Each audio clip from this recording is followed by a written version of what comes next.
nežinau, pasidavėt nostalgijai, ištiesėt jai pagalbos ranką, pamatėt, kad neišeina, kad ta pagalbos ranka kaip kišt, nežinau, į žarijas, kur kiekvienas iki puslėm ištrauki, tai viskas.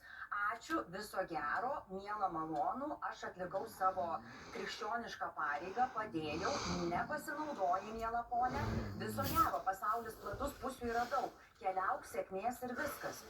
Kodėl to nepavyksta padaryti? Niekaip nesuprantu. Negaliu atsakyti. Tai viskas ir baigsis. Nu, iki teisminiai pradėti, viskas pradėta, nu tai man svarbiausia. Būtą turėjau, viską turėjau, dabar niekada.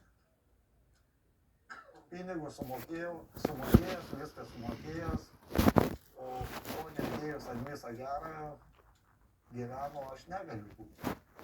O tai kur jūs dabar būnat Visvaldai? Taip, tarp žemės dangaus, pas draugą, dar kažkur. Dabar žiūriu, tam pačiam name, va, rytoj susiskambinau, yra nuomoj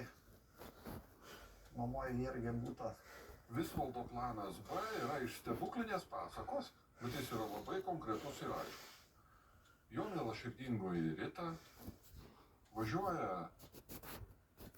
į gydymo įstaigą, jinai pasveiksta nuo priklausomybės, į Visvaldo namus grįžta, leidžia grįžti pačiam Visvaldui. Ne, nu,